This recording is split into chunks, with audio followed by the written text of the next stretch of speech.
Hello, and welcome to the South Coast Artist Index, where artists, performers, and writers, as well as curators, directors, and supporters, anyone with ties to the creative community, drops by to introduce themselves to you. We'll talk about their beginnings, their vision, their passion, and so much more. Hi, this is Ron Fortier with another episode of the In Focus podcast brought to you by the artistindex.com. And we're ready to go with a gentleman that we've been trying to connect with through no fault of his own. But the technology just seems to be jumping in the way all the time. And with that in mind, guest, could you please introduce yourself? I'm hoping that you can hear me this time. It's Jim Charette. Jim, tell us a little bit about, you've gone through this twice before. Tell us a little bit about your name. I mean, we both have French names, and you know how they're simple to us, but other people butcher them. And, just spell your name and pronounce your name and any stories that you've got attached to it.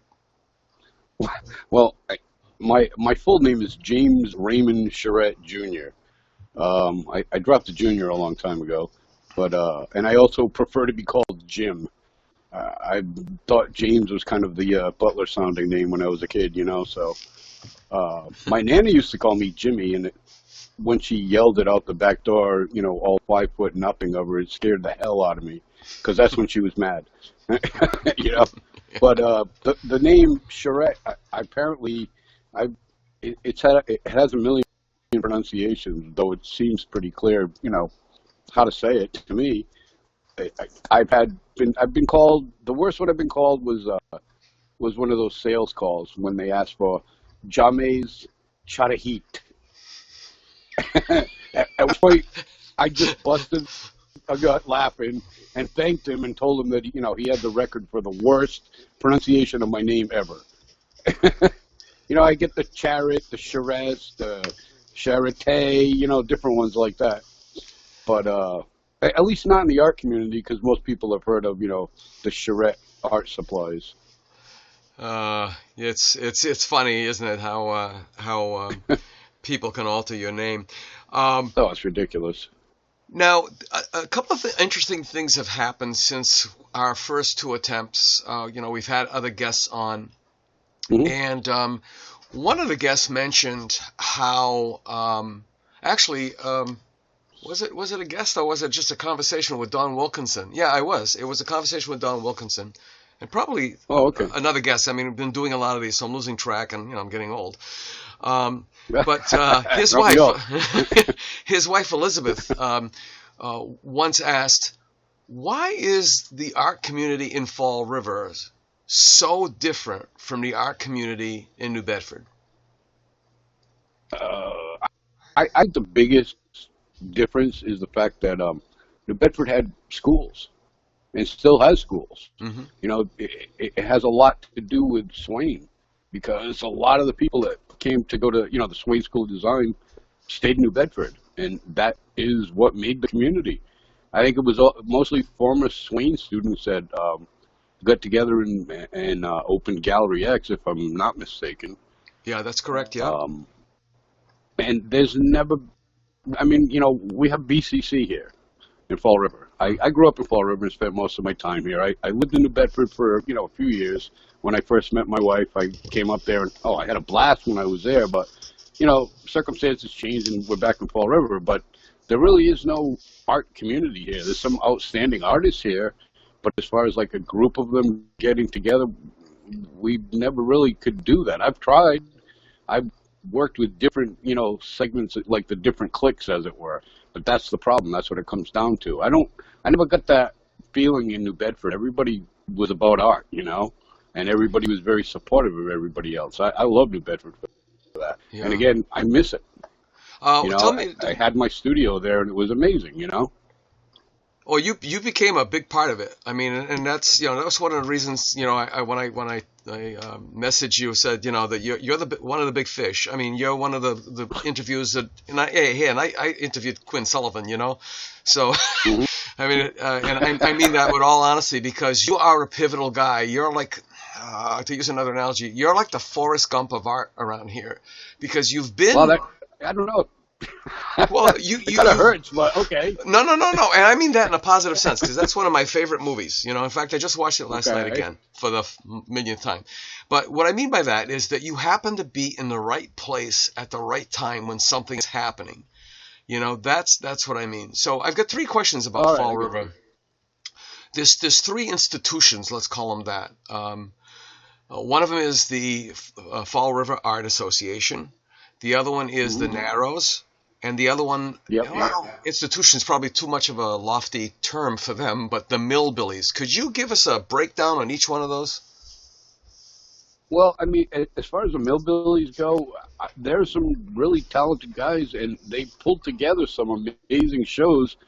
They had these Arttoberfests, and I get to meet a lot more of like the younger crowd of artists going in there. I mean, I brought some of the guys that I knew already into it with me, like Dave Aguiar and Chuck Boucher, and Brian Fox even was down there checking out the shows too. It was to me, when I saw something about it on social media, it seemed like it would be another institution, as it were. But I think part of the problem is they're all young guys, so they were just doing their thing. And they're off doing other things now, they kind of, I can't say they dropped the ball. They just went in a different direction after doing a few shows. And, they had some problem with crowds coming in. And they got great reviews in the Herald News and whatnot. Mark Dion had said it was like going to a New York studio there. But, again, they were, they're all young guys, and they're all doing different things now, And I'm glad I was there when I was there. I didn't know how long it was going to last, but it was great while it did, Yeah. We got the Fall River Art Association, which I'm not a huge fan, because it seems like a bunch of people that have, nothing better to do. So they opened an art association. Maybe I'm wrong. Maybe it's changed since then. I've had shows there too, but I was invited to have a show there, and once I went in to start talking to them about doing the show, they wanted to charge me to have it. And I'm like, wait a minute, you guys just invited me to have a show. And I said, well, all right, we'll talk about that. When is it going to be open? And it came down to, it was going to be open about 4 to 6 hours a month. Because they're not, in general, they're like, I'm trying not to be an ass about it, because I've seen some good shows there too, and there've been some good artists there. But it's more like they're the wives of doctors and lawyers that have money and nothing else to do, so they go hang out there. Yeah. I don't know how many of the members are actually artists there. Yeah. I mean, I went in years ago with. Well, I'm sorry, what? They've been open for a long time too. I mean, they've been in existence. Well, let's say, yeah. Yeah, I went in with Chuck Boucher and Dave Aguiar when the 3 of us were working at Riverside Art back in the late 80s, it was in the 80s still, because we had all just gotten out of school. We had all gone to Swain. And we went in there and loved the building, because I had a solo show, and they told me I had more work in that show than anybody had ever done. So we took a good look around the building, and we had some ideas. We wanted to join. We wanted to give us some new blood, and they said to us, oh, this is great. We went to a meeting. We want to talk about it ourselves, and we'll get back to you. And that was, back in the 80s. I still haven't gotten a call. Yeah. You know what I mean? Yeah. So, and again, the Millbillies to me seemed to have so much more fire when I met those guys, and I saw good things there, They were already doing things that nobody else was doing. The thing that I did for them that they got a kick out of when they all started calling me Uncle Jim after that was when I first started talking with them, they were telling me they kept inviting the mayor, Will Flanagan at the time. Now, I've gotten to be friends with Will as a result of this, But at the time, they had run into him at the little events, that they had around the city, and they invited him to their shows, and he'd never show up. So I said, well, I have an idea, and I don't mind taking some shit for something that I did that pissed somebody off. So do you mind? And they're like, no, go ahead. And I put together an ad with Will Flanagan because he claimed to be the mayor who supports the arts in Fall River. He was all about the arts. And all I did was do this, cut and paste kind of punk rock looking sort of fly, the digital thing. Yeah. A digital version of that. And I kept asking him about art, and he kept changing the subject until the last one said, well, you say that you're the mayor, you're the mayor about the arts in Fall River, and what is it that you've done for the artists? And his answer was, I like fruit. So I was pretty, back then I was proud. I told everybody when I'd beat him, I'm like, I'm an asshole. And the chances are pretty good that one day I will be an asshole to you. So I'm apologizing in advance and warning you, which actually, so I didn't care if I got into trouble. I worked as an editorial cartoonist for the Herald News for a couple of years, and I was in trouble all the time. I eventually got fired from that job, and I still to this day don't have an answer why. The publisher came in one day, looked at my editor, and said, no more. and I asked her, and I'm like, what happened? She goes, I don't know. 6 months later, same thing,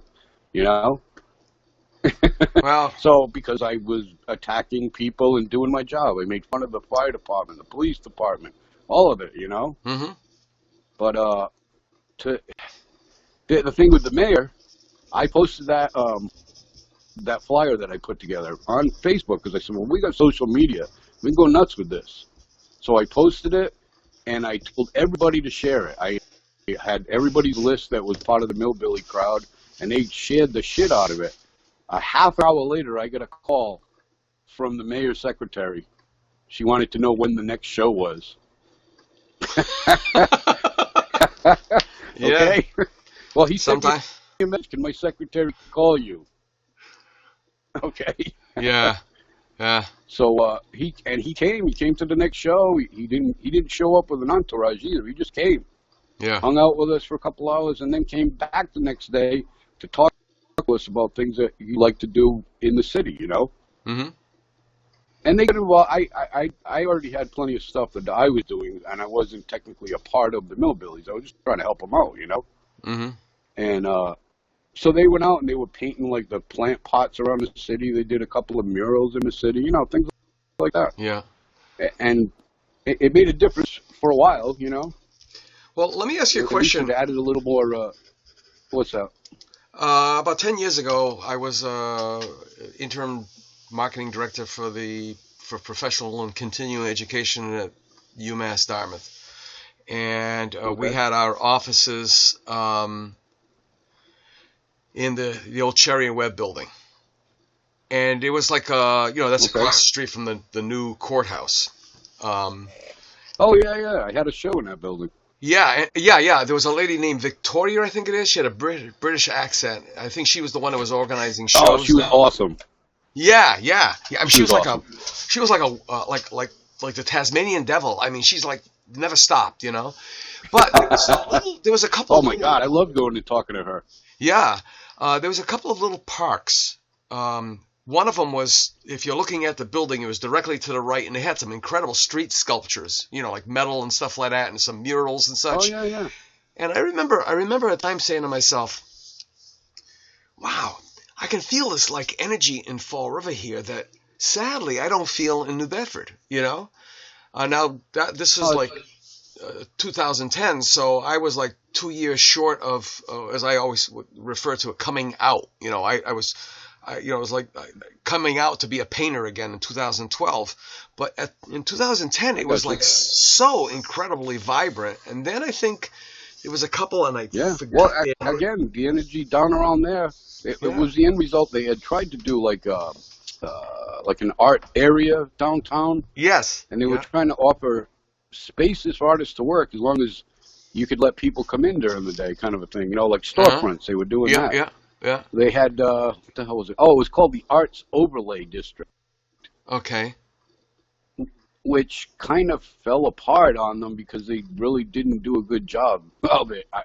Again, I hate to say it, but they kind of dropped the ball. You know, they came up with a great idea. I approached them, and nobody ever responded to me. Yeah, yeah. It was a shame too, because I mean that court. I mean, I never ever would imagine myself saying, "Wow, what a beautiful building." I mean, you know, that courthouse is gorgeous.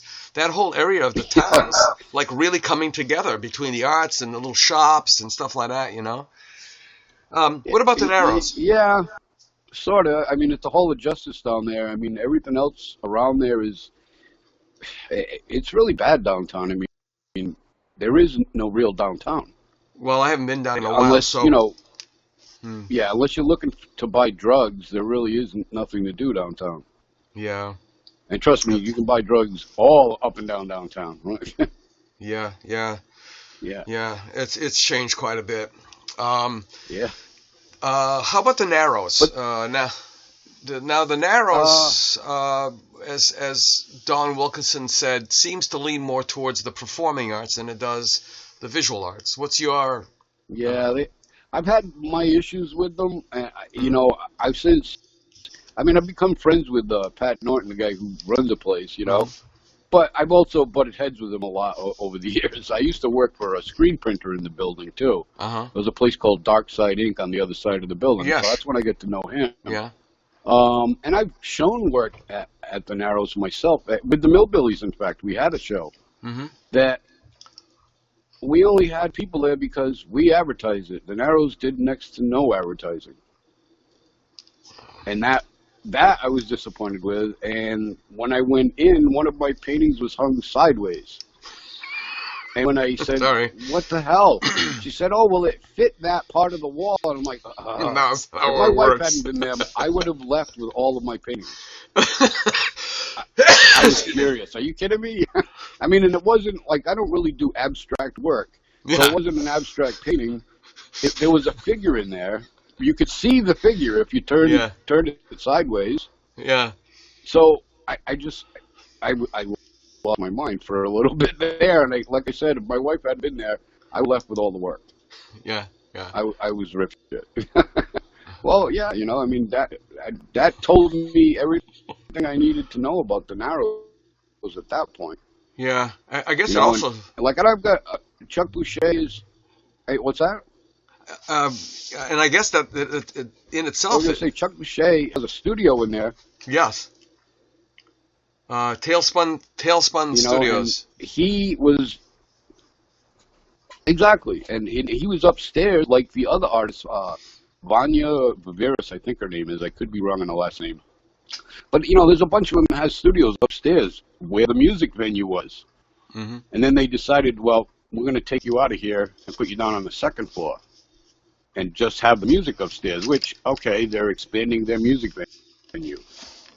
I know Chuck, for one, took a massive hit on sales because he did great up there because half of his work is about music.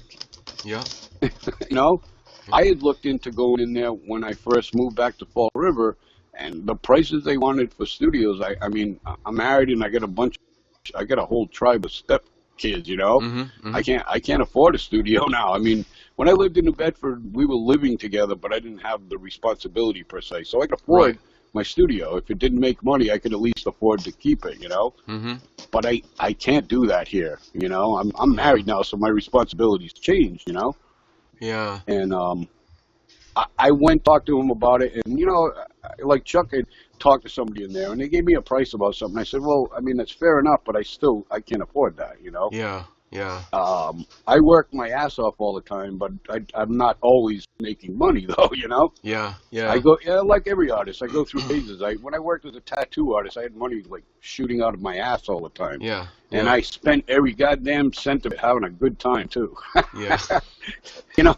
Yeah. Well, hey, I didn't know that I was going to live past 40 and find somebody when I was almost 50 to marry. You know. Yeah. I'm from the old school punk rock generation. I didn't think there was a future, so I lived it that way. Yeah. Let me ask you a question. And all of it, I was. Go ahead. No, I was going to say, go ahead, ask the question. Was that your first marriage, or is that your first marriage, rather?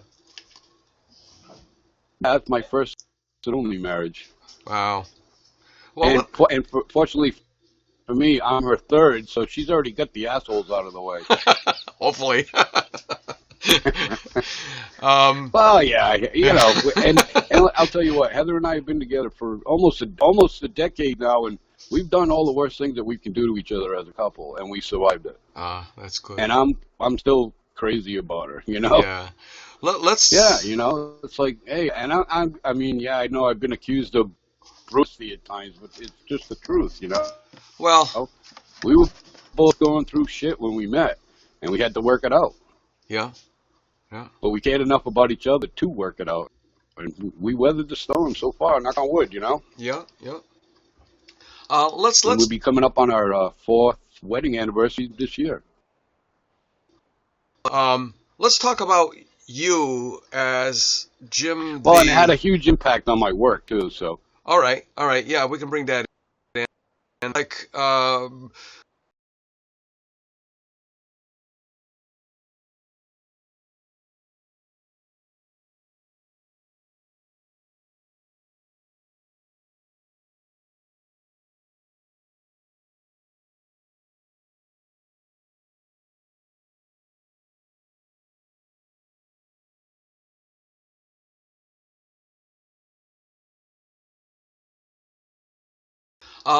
We'll be coming up on our fourth wedding anniversary this year. Let's talk about Jim the artist. Now, Jim, you're a tattoo artist, a cartoon artist, editorial cartoon artist, a painter, and a digital artist. I've done the humor cartoons too. All right, so you're multifaceted. How did all of this happen? What? It started with cartoons, I suppose, and yes, I played the accordion as a child. No, get out of here. That's what got me into the music. I'm serious. Well, there is a funny part to all of that, of course. Yeah. Besides the obvious that it was the accordion, but yeah. I started when I was like in third grade because some really cute girls came in and played the accordion for us at an assembly. And I thought they were cute. That's more what I was into. But I liked the sound of the instrument they were playing because they had something called a Cordobox, which is like a synthesized accordion. Uh-huh. It could sound like a bunch of different instruments. Yeah. So between the cute little girls, in their little short skirts and everything, because I was starting to notice all that, and the sound of the accordion, I wanted to learn how to play. Well, I played, and I was actually a state and national champion at one point, and played until I got into high school, and I realized that playing the accordion would not get me laid. It would have the exact opposite effect, so I stopped playing. And as far as the art goes, well, I've never stopped with that. I started with the cartoons on Saturday mornings, just, sitting in front of the TV, because I found that more fun than running around and climbing trees and shit, I personally didn't like getting hurt. I liked sitting there drawing, Oh, that's great. And it went from there. I mean, I ended up going to college because I wanted to be a better artist. I mostly wanted to do, the cartoons and the graphic stuff until I went to college, and then I started to learn about the fine arts. So I went to go, I started out at BCC as an art transfer student, and then went on to Swain because I had met Chuck Boucher and Dave Aguiar when I was there, and Chuck went on to go to Swain, and he went to SMU and then to Swain, or back and forth between the two. And so eventually I went to Swain too because I wanted to know more about painting. As far as doing the tattoos and everything else, I love art, and I've always loved art, and it's all I've ever wanted to do. I've only ever wanted to be an artist. And I look at writing and music and video and digital and cartooning and tattooing and painting. It's all the same to me. It used to bother me that I went off in so many different directions. You know what I mean? I'd be painting, say, this way for a year, and then tomorrow decide I want to do nothing but cartoons. And then I got a job as a tattoo artist, and I dropped everything else but the painting for a long time because I could do that on the weekends. Oh, not well. I didn't have weekends when I was a tattoo artist. I had a day off here and there. So that's what I did with my time off, though. I'd paint. Yeah.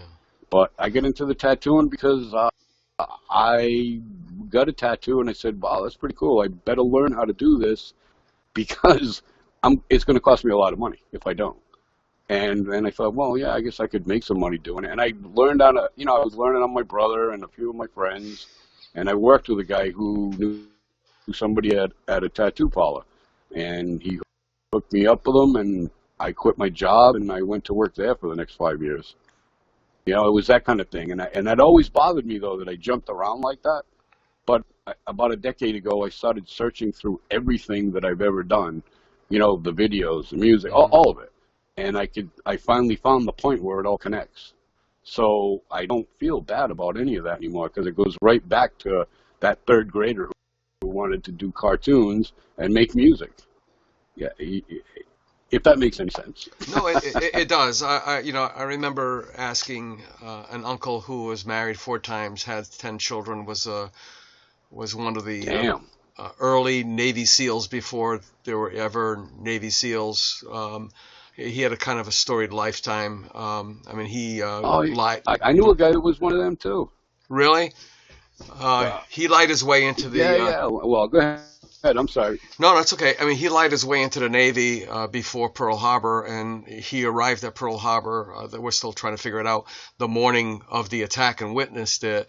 But when he was, at a home, in a nursing home, because his mind started to go, and I asked him, I said, Uncle Ernie, I said, if you had a chance to do it all over again, would you? And he said, absolutely. So I'm going to ask you this. Would you do it all over again, your whole life? What, if I had a chance to do it all over the same way? Yeah. Or would you change a couple of things? Way? Yeah. Well, to be honest with you, I would, but there... Yeah? Would you do it all over again, your whole life? What, if I had a chance to do it all over the same way? Yeah. Or would you change a couple of things? Way? Yeah. Well, to be honest with you, I would, but there are a couple of small things that I would change that would make a big difference now. And one was I wouldn't have spent all that money I was making all along because I would have planned better. I had no idea I was going to meet my wife and end up with a step tribe of 5 amazing kids, Yeah. But I couldn't let that pass. So I wish, sure, it's the most chaotic interview you've ever done. So far, but you know what? You've forced me to find workarounds and everything like that. For that, I will be eternally grateful. Well, that's exactly what happens in my studio, though. Yeah. I look at the world that way. I look at my life that way. Is the combination of the chaos and order. Yeah. It's always back and forth, and in my life, it's always been a struggle, a fight between the two. Like when my life was chaotic, then my work got very ordered. But then once I got my life under control, the work became very chaotic. Well, now once I get my health issues, my life is chaos and order all the time. Yeah. Because I have the chaos of the health problems, but I have the order of the medication, and I have to do this, and I got to do that, and I can't do this, and I can't do that. And in the studio, I finally let chaos just take over completely for a while, and I found the order there. So it's random. That's to me, it doesn't matter what plans you make. The universe is constantly changing that up on you. Yeah. It has other ideas, and I'm okay with that now. Finally, so that makes sense. A conversation to be like this. Well, I tell you, I'm looking forward to more conversations in the future. If we can get the technical end, get what you need to speak, to us, to me. Without so much chaos, but speaking of yeah, I mean, I don't thrive on chaos all the time, Well, speaking of chaos, I have orderly chaos now. Yeah, like I had the show. It's orderly chaos for me. Orderly chaos, yeah. Speaking of chaos, I'm going to go back to one of the things I said in the beginning about you being pivotal, or being the Forrest Gump, being in the right place at the right time. And one of those things was, and you know where I'm getting to, was the open studios, and how you, because you don't keep your mouth closed when you feel like screwed with. Jim is as Jim does. So you know that Right? whole thing I'm going to ask you. So tell us all about, the Kilburn Mill, your time there, bringing Luis Villanueva from Colo Colo, the whole thing. And that should keep us going for a bit, and hopefully it doesn't cut out again. Okay, well, as far as the Kilburn went, I moved up to New Bedford to live with, my wife, my girl at the time, and the kids. And when I got up there, I said, I'd like to get a studio around here somewhere, and just because of the art scene, And I went to the Kilburn, and I grabbed a studio, and there were like a couple other guys up on the third floor that I really had no interaction with, I didn't know there was anybody else there. Other than that, I had a studio, and the summer that I was there, they were just talking about the open studio tours. And I said, well, I just opened my studio here. I should get involved in that. And I tried to, but I was told I needed to pay to be a part of it. And I'm like, to open my door, I got to pay you? To me, that didn't make sense. It was all about bringing artists, bringing people into the city to see the art. So, I'm in a building, and I'm an artist, and I'm in New Bedford. I open my door, So I said, well, I can advertise. That's what they had told me. You can pay for flyers and et cetera. I said, well, I don't do much in the way of that because we have social media. And I've always had that punk rock ethic, guerrilla advertising. I always did tons of flyers all over the place, So I was already doing that, and I had been part of the whole, the whole zine underground before, and it's word of mouth that gets people in there. So I said, well, I'm going to do the unopened studio tour instead, and I invited 30 artists to come and, I invited a bunch of artists to come and, set up in my studio because I had a studio, and most of them didn't, so they wouldn't get seen. I wanted to bring them into New Bedford to let people see their work too, I was trying to help out. So what ended up happening was I talked with the owners at the Kilburn and asked them about using the space that was next to me. Well, actually, at first I asked if we could set up outside, out in front of the building, and they were okay with that. But then the manager, Peter, had said to me, well, we got 5,000 square feet right next to you. Do you want to use that? So we had the perfect spot, and I ended up with 30 artists coming in, and a lot of them ended up renting space afterwards. But I told all of them, just set up, sell your work. I don't want any money from anybody. Just do your thing and make what you can, And we had a blast that weekend. We had such a great time, and everybody made money, and But I pissed off a lot of people too. Yes, you did. From Ugly Gallery come down, tell me that I was a radical and a rebel, and it's like, wow, this is great. And I'm like, hey, I'm just trying to help out some of my friends. And half of the artists that showed up, I didn't even know, and I got to know them. I'm still friends with them, like Brad Eady. He became a great friend. And I had never even heard of him before because he was underground working at his parents' house. He ended up renting space at the Kilburn for a while. So I mean, it had the factory itself was great to give us the space to use, and at the same time it got something else going on in the building that I had no idea was going to happen. There were a whole bunch of people that rented space right away. So I had this little community of artists that if I was having a hard time or needed a break or whatever, I could go and we could hang out in the back, have a cigarette or whatever, talk art. I can go into their studios. It was like being back in school again, That end of it was great for me. Now, you also... As far as Luis came in kind of after the fact. Like, we had already been doing all that stuff upstairs for a couple of years. And then he came in and he rented the Colo Colo space downstairs when they were doing kind of a second wave of rentals down there. They were trying to clean up the spaces more. The rest of us upstairs, we had the nasty old school dirty studios, and it was great. I mean, I make a mess when I work. And I had told the guys that when I got there, and he said, oh, as long as you don't burn the building down, do what you want in here. And and we did. You Yeah, know, they had to. I'm sorry, what? the thing about Luis coming in was, the backstory there is Luis was a bit of a rebel because he had an erotic show that really wasn't, off the charts or anything like that, but I'm not going to be putting titles to it. Someone in the community said that he had to put paper on his windows so that young children wouldn't see it. It's not like it's not like it was next to a school or in a well-traveled area, his studio. So he pretty much gave the finger to AHA and Open Studios and all these other things as well. And then he discovered that his studio, his gallery was sold, and he had to get out of there, and ended up where you were. But then you came up with something that was quite interesting about the Open Studios, and I don't think you were saying that to be nasty to people who, just were more fortunate than you or I. And it was basically saying, okay, well, you've got faculty members in these studios, because that's the only way they can afford these. Right. I mean, they've got a nice paycheck, and then they can't afford to have a nice studio.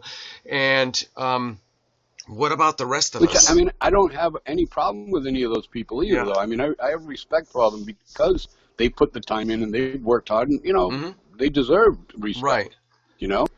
I was only trying to bring in people that didn't have that kind of money that could afford. I mean, if I couldn't have rented a studio in those buildings. I heard about the Kilburn and I went there, and the price was right.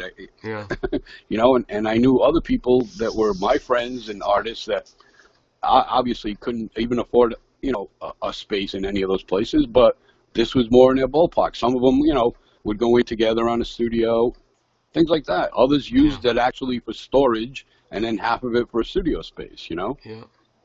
But I think what you did is you pointed out a truism. You pointed out a reality that there were other artists in the city besides people who had a professional career as instructors, and that wasn't again a bad thing or an angry thing or a jealous thing. I didn't get angry.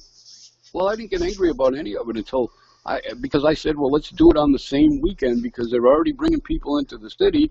So now people that come in have something else to come check out. And I was called a parasite for doing that because I did it the same weekend. Yeah. That's when I started getting angry. Well, marketing. I did have a few of the people that were on the Open Studio show up at it, and they bought work, and I'm still friends with them. Yeah. Yeah. I couldn't see how I was being a parasite. That to me seemed like the elitist end of it, and that's when I got pissed. Yeah, the marketing end of it is you grab your opportunities. It's change is chaos and order. Which is your life's theme. Well, yeah. We're gonna wrap this up, believe it or not. And well, again, it's like I'm gonna have you back on the show. Let me say, I also don't mean to say that I had an issue with Luis and what he did. He came in and he made a big difference for the building as well. I know that he and I butted heads from the very first time I met him. He came to the unopened studio tour that we did back in 2012, and he came in and I got into not a big argument with him, but you know how he can be very confrontational. Right. Well, I've always been very confrontational too, so we butted heads right away. And I shook hands with him, and he left because he said something about like the high end of art. He says, "And you don't like those people, do you?" I said, "Where the hell do you get that from? I'd never even said that." So then we started going back and forth from there. Mm-hmm. And after he had moved in, we butted heads a couple of times. But I went to his shows. I love some of the shows that he set up down there, and we ended up being friends.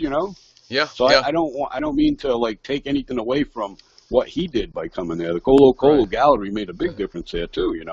Yeah, I think honestly, I don't have a problem with anybody until they have a problem with me now. I try not to be the asshole anymore. I reserve the right to turn them loose on people that deserve it. Yeah.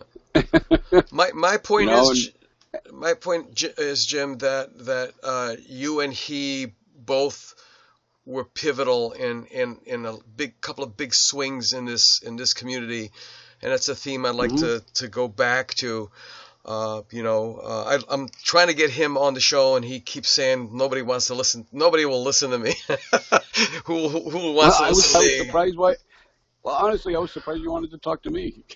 No, a long time. I mean, I get up every day and do my work. You know what I mean? No, amazed me for a long time, and if this is my way of writing the history book of the creative community, then you're definitely a very important figure. And like I said, Well, I appreciate that. Yeah, I mean, I have my book coming out soon too. Oh, good. Yeah, it's called Another Day Above the Dirt, and it's from notebooks and sketchbooks that go back 40 years. Great. There's all kinds of crazy stuff in there. When it comes out, we got to get back together and do that. Talk about it and such. Right on. Jim, this is not going to be a last interview, but I asked you that question before about would you live your life over differently? But here's a final question, and that is, how would you like people to remember you? How would I like them to remember me? Yep. I'm just Jim. I'd like them to remember me as a guy who got up every day and did his job, and my job is being an artist. I've spent most of my life doing just that. So for a long time, I said nothing ever gets in the way of my art. And then I met my wife, and I adjusted, because now I have a family, and that means just as much to me as my art, Yeah. So I would like to be remembered as somebody that was kind of stubborn, insanely passionate about what he does, but could also change. I changed. I did everything I did in the past to fuel the art, and that included doing a lot of drugs, doing a lot of alcohol, and doing a lot of other things that I probably shouldn't have. But I stopped doing all that. Yeah. So I can change. There's that old saying, to thine own self be true, and I think you're a living example of that, Jim. Hey, Well, thank you very much. Because I try, I do try to do that. I thank you very much. I'll let you know how this all works out. Yeah, I hope it came out nice, because again, it was another great conversation. I know. Well, we got to get together for coffee or something at some point in time in real life, Oh yeah. And with that, yeah. And with that in mind, this is Ron Fortier, the host of the In Focus podcast, brought to you by the South Coast Artist Index. And thanks for listening to the South Coast Artist Index podcast. For more information, please visit theartistindex.com.